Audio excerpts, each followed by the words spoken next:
Friends, Shiny Krish ടാരറ്റ്സിലേക്ക് ഏവർക്കും സ്വാഗതം. അപ്പോൾ ഞാനിന്ന് നോക്കാൻ പോകുന്നത് നിങ്ങളുടെ വ്യക്തിയുടെ കറണ്ട് ഫീലിങ്സ് ആണ്. അതിനായിട്ട് നിങ്ങളുടെ വ്യക്തിയുടെ എനർജി നിങ്ങൾ മുന്നിൽ കൊണ്ടുവരിക, പോസിറ്റീവ് കാര്യങ്ങൾ മാത്രം ക്ലെയിം ചെയ്യുക.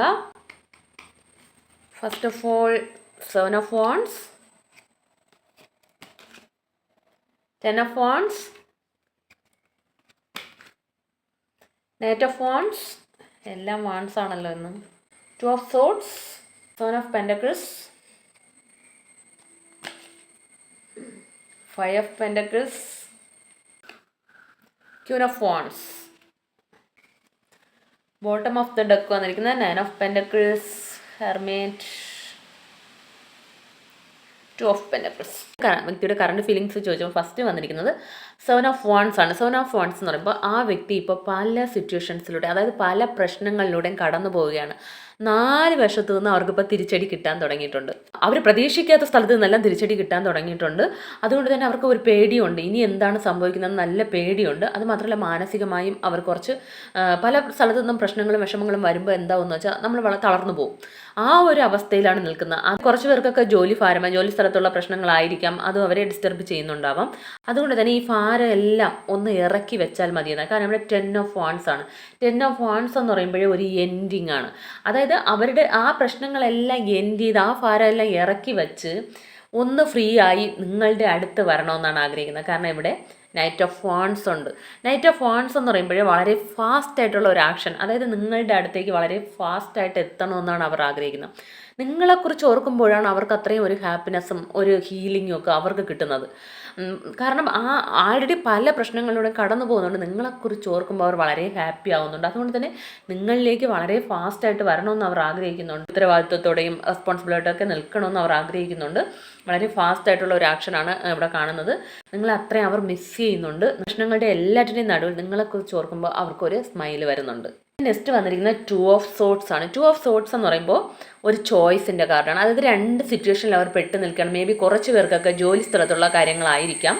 അതിൽ പെട്ട് നിൽക്കുന്നത് കൊണ്ട് തന്നെ നിങ്ങളുടെ ആ ബന്ധത്തിൽ കറക്റ്റ് ഒരു എഫേർട്ട് ഇടാനോ കറക്റ്റ് ഒരു ടൈം സ്പെൻഡ് ചെയ്യാനോ ഒന്നും കഴിയുന്നുണ്ടാവില്ല. അതായിരിക്കാം കുറച്ച് പേർക്കൊക്കെ ഇവിടെ തേർഡ് പാർട്ടി സിറ്റുവേഷൻസ് കുറച്ച് പേർക്ക് വന്നിട്ടുണ്ട്.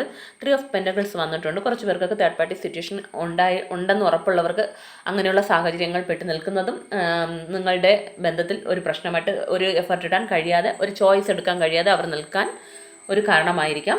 കുറച്ച് പേർക്ക് ഈ ജോലിയുടെ കാര്യത്തിൽ തന്നെ ഫോക്കസ് ചെയ്യുന്നതുകൊണ്ട് അവർക്ക് നിങ്ങളോട് ടൈം സ്പെൻഡ് ചെയ്യാൻ കഴിയുന്നുണ്ടാവില്ല. കുറച്ച് പേർക്ക് ഫാമിലി ആയിരിക്കാം, അതായിരിക്കാം അവരുടെ സിറ്റുവേഷൻ. 2 സിറ്റുവേഷൻ ആ സാഹചര്യത്തിൽ പെട്ട് നിൽക്കുന്നത് കൊണ്ട് തന്നെ നിങ്ങളെ ചൂസ് ചെയ്യാൻ അവർക്ക് കഴിയുന്നില്ല, നിങ്ങൾക്ക് വേണ്ടി ടൈം സ്പെൻഡ് ചെയ്യാൻ കഴിയുന്നില്ല. പക്ഷേ അവർ വളരെ ആത്മാർത്ഥമായി ആഗ്രഹിക്കുന്നുണ്ട് ഇതെല്ലാം, ഈ ഭാരങ്ങളെല്ലാം ഈ തേർഡ് പാർട്ടി ആണെങ്കിൽ പോലും അതിലെല്ലാം എൻഡാക്കി അതിനെല്ലാം അവസാനിപ്പിച്ച് നിങ്ങളിലേക്ക് വരണമെന്നാണ്. 10 of Wands എന്ന് പറയുമ്പോഴേ ഒരു എൻഡിങ് ആൻഡ് ന്യൂ ബിഗിനിങ്സ് ആണ്. പ്രശ്നങ്ങളിലൂടെ 4 വശത്തു നിന്ന് ആക്രമണം അറ്റാക്ക് ഉണ്ടാകുന്നത് കൊണ്ട് തന്നെ അവർ നിങ്ങളെക്കുറിച്ച് വല്ലാതെ മിസ് ചെയ്യുന്നുണ്ട്. നിങ്ങളുടെ ഫോട്ടോ ഒക്കെ എടുത്ത് വെച്ച് നോക്കുന്നുണ്ടാവാം. തേർഡ് പാർട്ടി സിറ്റുവേഷൻ ഉള്ളവർക്ക്, അല്ലെങ്കിൽ ഫാമിലി ആയാലും മറ്റു ബന്ധം ആയാൽ പോലും അവിടെ അവർക്കിപ്പോൾ ഒരു ഹാപ്പിനെസ്സും ഇല്ല. ഇവിടെ 7 of Pentacles ആണ് വന്നിരിക്കുന്നത്. അവർ കുറേ എഫേർട്ട് ഇട്ടിട്ടുണ്ട്, അവിടെ ടൈം സ്പെൻഡ് ചെയ്തിട്ടുണ്ട്. അവരുടെ എനർജി അവിടെ അത്രയും ഹാപ്പിയാണെന്ന് പറഞ്ഞ് അവർ പോയതാണ്. പക്ഷേ അവരിപ്പോൾ ഒട്ടും ഹാപ്പി അല്ല. അതിപ്പോൾ കുറച്ച് പേർക്കൊക്കെ ജോലി സ്ഥലത്തായിരിക്കാം. അവരത്രയും ഒരു പ്രതീക്ഷയോടെ പോയ കാര്യമായിരിക്കാം.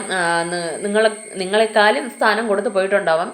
പക്ഷേ അവിടെ അവർക്ക് പ്രതീക്ഷിച്ച ഒരു ഫലം കിട്ടുന്നില്ല. ഇപ്പോൾ തേർഡ് പാർട്ടിയിലേക്ക് പോയിട്ടുള്ളവർക്കും ആ പ്രതീക്ഷിച്ച അവിടെ നിന്ന് കിട്ടുമെന്ന് ആഗ്രഹിച്ചു പോയ സ്നേഹമോ സുഖമോ സമാധാനമോ ഒന്നും അവിടെ കിട്ടുന്നില്ല. അതുകൊണ്ട് തന്നെ അവർ ആ ഭാരം ഇറക്കി വെച്ച് നിങ്ങളിലേക്ക് ഫാസ്റ്റായിട്ട് വരണമെന്നാണ് അവർ അവിടെ ആഗ്രഹിക്കുന്നത്. പിന്നെ അടുത്ത് വന്നിരിക്കുന്നത് 5 of Pentacles. 5 of Pentacles എന്ന് പറയുമ്പോഴേ ഒരു നഷ്ടത്തിൻ്റെ കാർഡാണ്. കാരണം അവരവിടെ ഹാപ്പിയല്ല. അത്രയും എഫേർട്ട് ഇട്ട് അത്രയും അവിടെ സുഖമാണെന്ന് പറഞ്ഞ് നിങ്ങളെപ്പോലും ചൂസ് ചെയ്യാതെ നിങ്ങളെപ്പോലും അവോയ്ഡ് ചെയ്ത് പോയിട്ടുണ്ടെങ്കിൽ അവിടെ അവർക്കിപ്പോൾ ഒരു നഷ്ടമാണ്. അവർക്ക് അവിടെ ഒരു ഒറ്റപ്പെട്ട അവസ്ഥയാണ്, ഒരു സുഖവുമില്ല. അവർ പ്രതീക്ഷിച്ച സന്തോഷമോ സുഖമോ റെസ്പെക്റ്റോ ഒന്നും കിട്ടിയിട്ടില്ല. ഇതിപ്പോൾ ഫാമിലി ആയാൽ പോലും അത്രയും ഫാമിലിയുടെ വാക്ക് കേട്ട് ഒത്തിരി നിന്നിട്ടുണ്ടാവും. എന്നാൽ അവിടെ ഇപ്പോൾ അവർക്ക് തിരിച്ചടികളാണ് കിട്ടിക്കൊണ്ടിരിക്കുന്നത്. പക്ഷേ നിങ്ങളെ കാണുന്നത് അവർ ക്യൂൻ ഓഫ് വാൺസ് എനർജി ആയിട്ടാണ്, ക്യൂൻ ഓഫ് വാൺസ് ആയിട്ടാണ് കാണുന്നത്. ക്യൂൻ ഓഫ് വാൺസ് എന്ന് പറയുമ്പോഴേ നിങ്ങൾ അത്രയും ഒരു അട്രാക്റ്റീവ് പേഴ്സൺ ആണ്. നിങ്ങളെക്കുറിച്ച് ഓർക്കുമ്പോഴേ അവർക്കൊരു ഹാപ്പിനെസ്സും ഒരു റെസ്പെക്റ്റും നിങ്ങളെ അവർ മാനിക്കുന്നുണ്ട്. നിങ്ങളത്രയും ഒരു സ്നേഹവും കെയറും എല്ലാം കൊടുക്കുന്ന ഒരു വ്യക്തിയാണ്. നിങ്ങൾ അത്രയും ഒരു റെസ്പെക്റ്റോടെയാണ് നിങ്ങൾ നോക്കുന്നത്. നിങ്ങൾ അത്രയും സ്നേഹവും ടൈമും ഒക്കെ സ്പെൻഡ് ചെയ്തിട്ടുണ്ട്. പക്ഷേ അവർ അത് തിരിച്ചറിഞ്ഞിട്ടില്ല. പക്ഷേ ഇപ്പോൾ അവർ നിങ്ങളെ മിസ് ചെയ്യുന്നുണ്ട്. മാത്രമല്ല ഇവിടെ നമുക്ക് ബോട്ടം ഓഫ് ദ ഡെക്കും വന്നിരിക്കുന്നത് 9 ഓഫ് പെൻറ്റക്കിൾസ് ആണ്. 9 ഓഫ് പെൻറ്റക്കിൾസ് എന്ന് പറയുമ്പോഴേ ഒരു ഇൻഡിപെൻഡൻറ്റ് കാർഡാണ്. നിങ്ങളിപ്പോൾ കുറച്ച് പേര് എങ്കിലും ഇൻഡിപെൻഡൻ്റ് ആയിട്ട് നിൽക്കാൻ തുടങ്ങിയിട്ടുണ്ടാവും. നിങ്ങളുടെ കാര്യങ്ങൾ കോൺസെൻട്രേറ്റ് ഇപ്പം ഇൻഡിപെൻഡൻ്റ് എന്ന് പറയുമ്പോൾ ജോലി കാര്യങ്ങളിൽ മാത്രമല്ല, എപ്പോഴും നിങ്ങൾ അവരെ തന്നെ വേണമെന്ന് ചേസ് കൊണ്ടിരുന്ന വ്യക്തികളാണെങ്കിൽ ഇപ്പോൾ നിങ്ങൾ കുറച്ച് ഇൻഡിപെൻഡൻ്റ് ആയിട്ടും കുറച്ച് സെൽഫ് ലെവലൊക്കെ വന്നിട്ടുണ്ടാവാം. ഈ എത്ര ദിവസമാണല്ലേ നമ്മളിങ്ങനെ ഇരിക്കുന്നത്, കുറേ ആകുമ്പോൾ നമുക്ക് തന്നെ മടുക്കും. അങ്ങനെ ഒരു ഇൻഡിപെൻഡൻ്റ് ആയിട്ടും കുറച്ച് പേരൊക്കെ കരിയറും സ്വന്തമായിട്ട് ജോലിയോ അല്ലെങ്കിൽ എന്തെങ്കിലും അങ്ങനെയൊക്കെ കാര്യങ്ങൾ തുടങ്ങി സ്വന്തം കാലിൽ നിൽക്കാൻ തുടങ്ങുമ്പോൾ അവിടെ നിങ്ങളെ മിസ് ചെയ്യുന്നു. അതിപ്പോൾ മനസ്സുകൊണ്ടായാൽ പോലും നമ്മൾ കുറച്ചൊക്കെ ഒന്ന് ആ ചേസ് ചെയ്യുന്നതൊക്കെ നിർത്തി കുറച്ചൊന്ന് നമ്മളൊരു സെൽഫ് ലെവലിലേക്ക് വരുമ്പോൾ അവിടെ മിസ്സിങ് എനർജി ഉണ്ടാവും. സോ ഇപ്പോൾ നിങ്ങൾ അവരെ കാണുന്നത് അത്രയും ഒരു സ്റ്റേബിളായിട്ടുള്ള വ്യക്തിയായിട്ടും ഒരു അട്രാക്റ്റീവ് പേഴ്സണായിട്ടാണ് കാണുന്നത്. പിന്നെ ദ ഹെർമിറ്റും വന്നിട്ടുണ്ട്. തീർച്ചയായിട്ടും അവരിപ്പോൾ ഒരു ഒറ്റപ്പെട്ട അവസ്ഥ തന്നെയാണ്. ഇവിടെയും നമ്മൾ കണ്ടു എത്ര എഫർട്ട് ഇട്ടും ഒരു പ്രയോജനമില്ല എന്ന്. അതേ അവസ്ഥയാണ് ഇപ്പോൾ ദ ഹെർമിറ്റ് കാർഡ് എന്ന് പറയുമ്പോഴേ അവരൊരു ആത്മപരിശോധന നടത്തുകയാണ്. ഞാൻ ചെയ്തത് കറക്റ്റ് ആയില്ല എന്ന് അവർ തിരിച്ചറിയാൻ തുടങ്ങിയിട്ടുണ്ട്. കാരണം അവർക്ക് അവിടെ നഷ്ടം വന്നപ്പോഴാണ് നിങ്ങളുടെ വാല്യൂ അവർ മനസ്സിലാക്കാൻ തുടങ്ങുന്നത്. സോ ഇപ്പോൾ അവർ ഒന്ന് അനലൈസ് ചെയ്യാൻ തുടങ്ങിയിട്ടുണ്ട്, ഞാൻ ചെയ്തത് ശരിയായില്ല എന്ന്. ഇവിടെയും ഒരു 2 ഓഫ് പെൻറ്റക്കിൾസും വന്നിട്ടുണ്ട്. സോ ഇവിടെയും 2 സിറ്റുവേഷനെ ബാലൻസ് ചെയ്യാൻ ശ്രമിക്കുന്ന കാർഡാണ്. 2 സിറ്റുവേഷൻ അവർക്ക് ഉണ്ട്. അതിന് രണ്ടിനെ ഫാമിലി ആയിരിക്കാം, കുറച്ച് പേർക്ക് തേർഡ് പാർട്ടിയോ, കുറച്ച് പേർക്ക് ജോലിയോ ഒക്കെ ആയിരിക്കാം. ഓരോരുത്തർക്കും ഓരോ രീതിയിലായിരിക്കും. സോ അതിനെല്ലാം ഒരു മാറ്റം വരും. കാരണം നൈറ്റ് ഓഫ് വാൻഡ്സ് വന്നിട്ടുണ്ട്. നിങ്ങളിലേക്ക് വളരെ ഫാസ്റ്റായിട്ട് വരണമെന്ന് ആഗ്രഹിക്കുന്നുണ്ട്. ഇവിടെ എൻഡിങ്ങും കണ്ടു. സോ നിങ്ങളുടെ ലൈഫിലേക്ക് ഒരു ന്യൂ ബിഗിനിങ്സ് വരും. ഇനി നമുക്ക് ഏഞ്ചൽസ് എന്ത് ഗൈഡൻസ് ആണ് നൽകുന്നതെന്ന് നോക്കാം.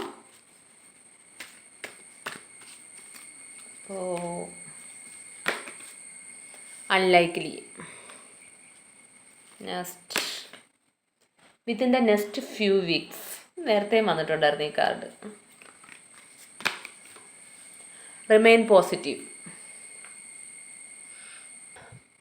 അപ്പോൾ ഫസ്റ്റ് കാർഡ് വന്നിരിക്കുന്നത് അൺലൈക്ലി എന്നാണ്. അതായത് നിങ്ങൾ ഇന്ന് ചോദിച്ചിട്ട് നാളെ നടക്കുമെന്ന് ചോദിച്ചാൽ സാധ്യതയില്ല എന്നാണ് പറയുന്നത്. Within the next few weeks ആണെന്നാണ് വന്നിരിക്കുന്നത്. സോ ചില ആഴ്ചകൾ തന്നെ എടുക്കുമെന്നാണ് പറയുന്നത്. നിങ്ങളുടെ ബന്ധത്തിൽ ആ പുതിയ തുടക്കം വരാൻ ചില ആഴ്ചകൾ എടുക്കുമെന്നാണ് പറയുന്നത്. നിങ്ങളോട് യൂണിവേഴ്സ് പറയുന്നത് റിമെയിൻ പോസിറ്റീവ്, നിങ്ങളോട് പോസിറ്റീവായിട്ട് ഇരിക്കാനാണ് പറയുന്നത്. കാരണം നമ്മൾ പോസിറ്റീവായിട്ട് ഇരിക്കുമ്പോഴാണ് നമ്മുടെ ലൈഫിലേക്ക് പോസിറ്റീവ് കാര്യങ്ങൾ അട്രാക്റ്റായി വരുന്നത്. സോ നിങ്ങളുടെ ലൈഫിൽ ഇപ്പോൾ നടക്കുന്ന ഈ സിറ്റുവേഷൻ എന്തായിക്കോട്ടെ അതിനെ നിങ്ങൾ ഫോക്കസ് ചെയ്യാതെ ഇനി വരേണ്ട പോസിറ്റീവ് കാര്യങ്ങൾ, നിങ്ങൾക്ക് എന്താണോ വേണ്ടത് അതിൽ നിങ്ങൾ ഫോക്കസ് ചെയ്യുക.